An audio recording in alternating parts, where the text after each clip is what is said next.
Ал екінші раунд бізде басталды. Терлегенбіз, кішкене шаршағанбыз, бірақ менің алдымдағы екі қарсыласымда бұлар 3 раунд өткізді бойды. Және де қазір Хосемен екінші раунд өткізетін боламыз. Хосе өзіне сенімді, бұл раундта кәдімгідей белсенді кірісті. Бірақ бұның алдында бұл бой өткізген болатындығын, кішігірім шаршауға басылған болатын шығар. Әлде шаршау көрінетін шығар. Мен кішкене демал болған бұл жерде. Екеуін бақылап, әбден кішкене қарап.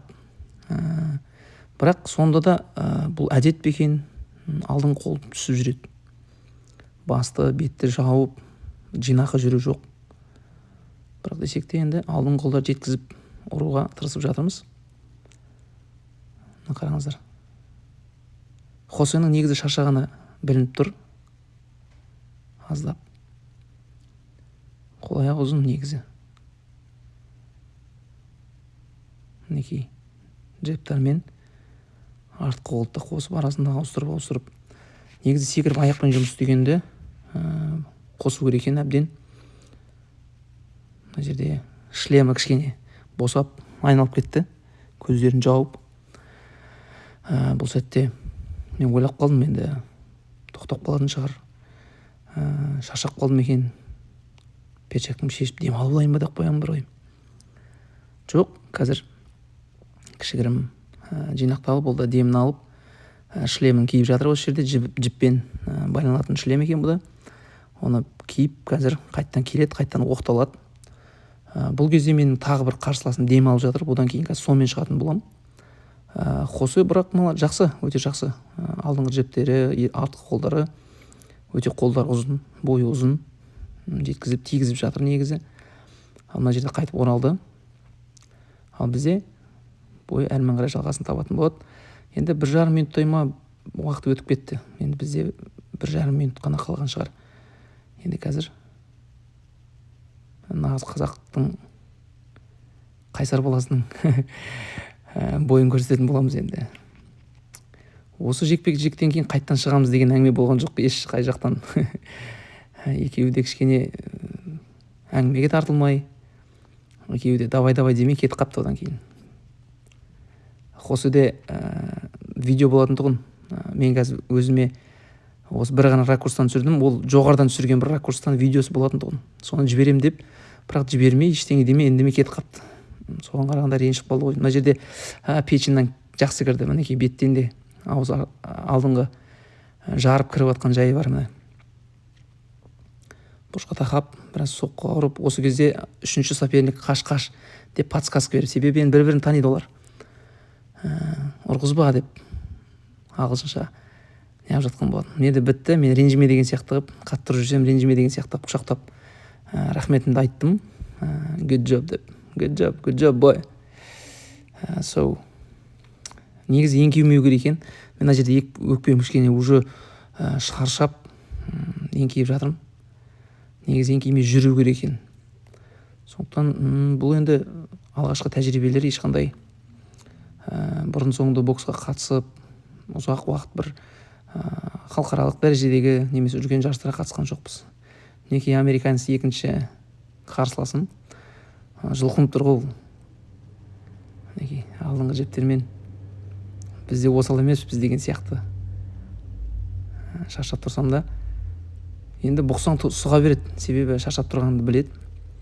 Атакаға шығып, алдыңғы жептермен ол да жеткізіп тигізіп жатыр. Мінекей атакаға шығып жатыр, біліп тұр шаршағанымды. Осы сәтті пайдаланып қалу керек. Кімде болса да моментті жібермеу керек, себебі жеңіске деген кез келген адамның бірінші мақсаты бұл жеңіске жету.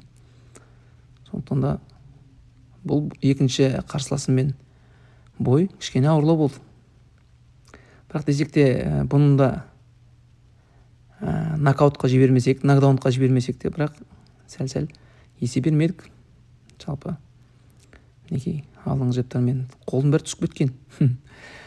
Бұл енді шаршағанның белгісі. Оның үстіне менің әдетімде осы сияқты түсіріп тастайтын сияқтымын. Алдағы уақытта аяқпен жұмыс істеп, және де осы қолды жауып, дененің бәрін жауып, ең басты бетті қарсыласым қалай жауып жүр, солай жауып үйрену керек. Өте дұрыс екен. Мінекей ашық жүріп, қазір алдыңғы жептарын кәдімгі тиіп қалып жатыр. Міне өздеріңіз көргендегідей. Біз енді характерге беріп кеттік мына жерде. Шаршап жатырмыз, бірақ намысқа тырысып, атакаға шығып, қыспақ қалып арасында біраз жақсы ударлар бердік деп ойлаймын.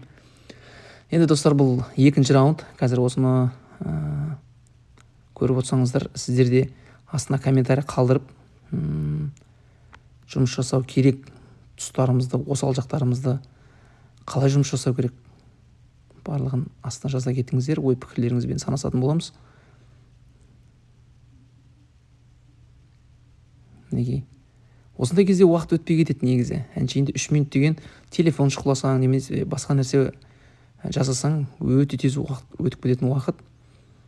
Рингта бұл өте ұзақ, бір жарты сағат уақыт сияқты болып көрінеді. Сондықтан да спарринг бұл негізі нағыз өкпені шыңдайтын, өзіңнің реакцияңды барлығын тексеретін сәт деп ойлаймын. Мінекей еңкейіп жатырмыз. Қол түсіп кеткен, барынша шаршадық, уақыт қашан бітеді екен деген сияқты. Бірақ сонда да намысқа тырысып, алға жүріп, мінекей қарсыластан көп таяқ жеп қалмасақ екен деген ниетпен уақытта бітті. Мінекей болғанда саған да рахмет, өте жақсы спарринг көрсеттік. Мына жерде қос айтып жатыр, ой, you are fast, so деп реакция білдіріп жатыр.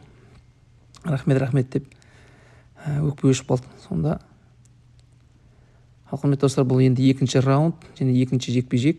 Алдағы уақытта сіздермен тағы да бұдан да жақсы дәрежелерде, жақсы сәттерде жолығамыз деген ниеттеміз. Көріскенше күн аман, амандықта жүріңіздер. Ал енді алдағы уақытта қандай зал, бұл залда қандай плюстар, неге нақты осы залды таңдадым деген сияқты барлығымен бөлісетін боламыз. Қазірге көріскенше аман болыңыздар.